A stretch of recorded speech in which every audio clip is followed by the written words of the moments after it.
मनुष्य के सारे संबंधों का आधार है अपेक्षा।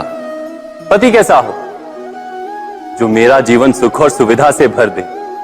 पत्नी कैसी हो जो सदैव मेरे प्रति समर्पित रहे।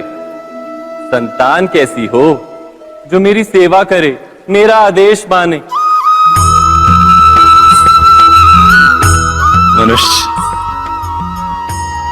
मनुष्य उसी को प्रेम भी कर पाता है जो उसकी अपेक्षा पूर्ण करता है, और अपेक्षा की तो नियति है भंग होना। कैसे? क्योंकि अपेक्षा मनुष्य के मस्तिष्क में जन्म लेती है। कोई अन्य व्यक्ति उसकी अपेक्षाओं के बारे में जान ही नहीं पाता। पूर्ण करने की प्रामाणिक इच्छा हो तब भी कोई मनुष्य किसी की अपेक्षाओं को पूर्ण नहीं कर पाता, और वहां से जन्म लेता है संघर्ष। सारे संबंध संघर्ष में परिवर्तित हो जाते, पर मनुष्य अपेक्षा को संबंध का आधार ना बनाए और स्वीकार करे केवल संबंध का आधार, तो क्या ये जीवन स्वयमेव सुख और शांति से नहीं भर जाएगा? स्वयं विचार कीजिएगा।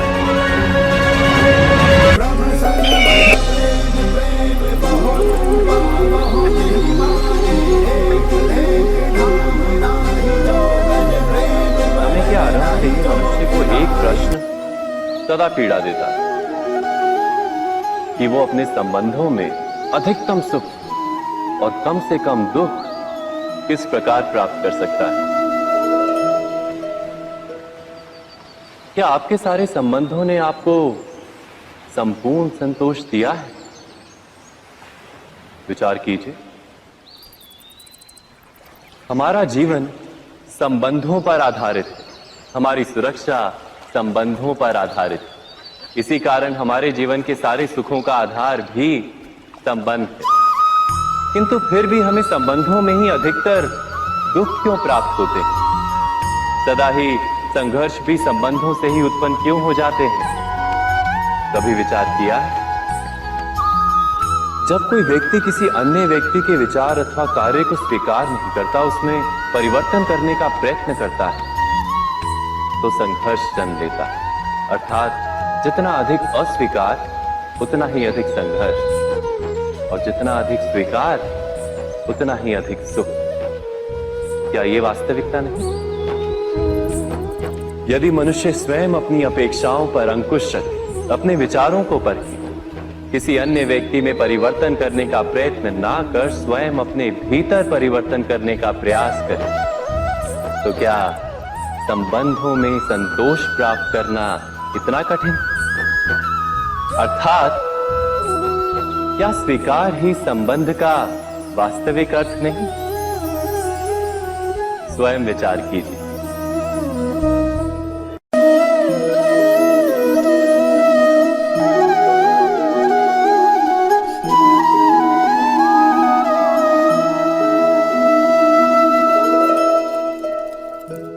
जब किसी व्यक्ति को किसी घटना में अन्याय का अनुभव होता है, तो वो घटना उसके अंतर को झकझोर देती।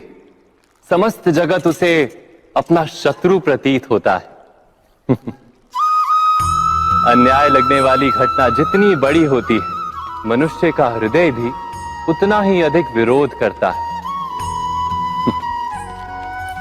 उस घटना के उत्तर में वो न्याय मांगता है, और ये योग्य भी है। वास्तव में समाज में किसी भी प्रकार का अन्याय व्यक्ति की आस्था और विश्वास का नाश है। किंतु ये न्याय क्या है? न्याय का अर्थ क्या है? अन्याय करने वाले को अपने कार्य पर पश्चाताप हो, और अन्याय भुगतने वाले के मन में फिर से विश्वास जगे समाज के प्रति। इतना ही अर्थ है ना न्याय का। किंतु जिसके हृदय में धर्म नहीं होता, वो न्याय को छोड़कर बैर और प्रतिशोध को अपनाता है। हिंसा के बदले प्रतिहिंसा की भावना लेकर चलता है। स्वयं भोगी हुई पीड़ा से कहीं अधिक पीड़ा देने का प्रयत्न करता है और इस मार्ग पर चलते अन्याय को भुगतने वाला स्वयं अन्याय करने लगता है। शीघ्र ही वो अपराधी बन जाता है, अर्थात न्याय और प्रतिशोध के बीच बहुत कम अंतर होता है और इसी अंतर का नाम है धर्म। क्या ये सत्य नहीं? स्वयं विचार कीजिए। दो व्यक्ति जब निकट आते हैं तो एक दूसरे के लिए सीमाएं और मर्यादाएं निर्मित करने का प्रयत्न अवश्य करते हैं। हम यदि सारे संबंधों पर विचार करें तो देखेंगे कि इन सारे संबंधों का आधार यही सीमाएं हैं जो हम दूसरों के लिए निर्मित करते हैं।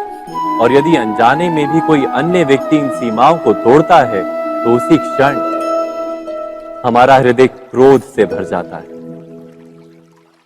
इन सीमाओं का वास्तविक रूप क्या है? क्या हमने कभी विचार किया? सीमाओं के द्वारा हम दूसरे व्यक्ति को निर्णय करने की अनुमति नहीं देते, अपना निर्णय उस व्यक्ति पर थोपते, अर्थात किसी की स्वतंत्रता का अस्वीकार करते हैं। और जब स्वतंत्रता का अस्वीकार किया जाता है तो उसका हृदय दुख से भर जाता है और जब वो सीमाओं को तोड़ता है तो हमारा हृदय क्रोध से भर जाता है। क्या ऐसा नहीं होता?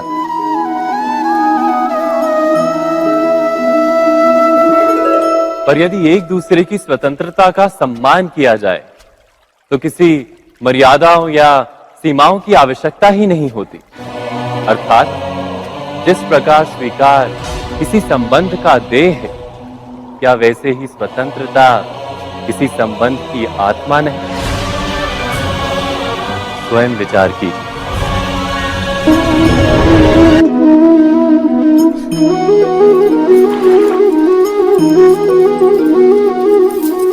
पिता सदा ही अपने संतान के सुख की कामना करते हैं, उनके भविष्य की चिंता करते रहते हैं। इसी कारणवश सदा ही अपने संतानों के भविष्य का मार्ग स्वयं निश्चित करने का प्रयत्न करते रहते हैं। जिस मार्ग पर पिता स्वयं चला है, जिस मार्ग के कंकर पत्थर को स्वयं देखा है, मार्ग की छाया, मार्ग की धूप को स्वयं जाना है, उसी मार्ग पर उसका पुत्र भी चले, यही इच्छा रहती है हर पिता की। निसंदेह उत्तम भावना है ये, किंतु 3 प्रश्नों के ऊपर विचार करना हम भूल ही जाते हैं। कौन से प्रश्न? प्रथम प्रश्न, क्या समय के साथ प्रत्येक मार्ग बदल नहीं जाते? क्या समय सदा ही नई चुनौतियों को लेकर नहीं आता? तो फिर बीते हुए समय के अनुभव नई पीढ़ी को किस प्रकार लाभ दे सकते हैं? दूसरा प्रश्न, क्या प्रत्येक संतान अपने माता पिता की छवि होता है? हाँ, संतानों को संस्कार तो अवश्य माता पिता देते हैं, किंतु भीतर की क्षमता तो ईश्वर देते हैं। तो जिस मार्ग पर पिता को सफलता मिली है, विश्वास है कि उसी मार्ग पर उसकी संतानों को भी सफलता और सुख प्राप्त होगा। तीसरा प्रश्न, क्या जीवन के संघर्ष और चुनौतियां लाभकारी नहीं होती? क्या प्रत्येक नया प्रश्न एक नए उत्तर का द्वार नहीं खोलता? तो फिर संतानों को नए नए प्रश्नों, संघर्षों और चुनौतियों से दूर रखना, ये उनके लिए लाभ करना कहलाएगा या हानि पहुंचाना? अर्थात जिस प्रकार संतान के भविष्य का निर्माण करने के बदले उसके चरित्र का निर्माण करना श्रेष्ठ है, वैसे संतानों के जीवन का मार्ग निश्चित करने के बदले उन्हें नए संघर्षों के साथ जूझने के लिए मनोबल व ज्ञान देना अधिक लाभदायक नहीं होगा? स्वयं विचार कीजिए। सबके जीवन में ऐसा प्रसंग अवश्य आता है कि सत्य कहने का निश्चय होता है हृदय में, किंतु मुख से सत्य निकल नहीं पाता। कोई भय मन को घेर लेता है। किसी घटना अथवा प्रसंग के बारे में बात करना या फिर स्वयं से कोई भूल हो जाए उसके बारे में कुछ बोलना, क्या ये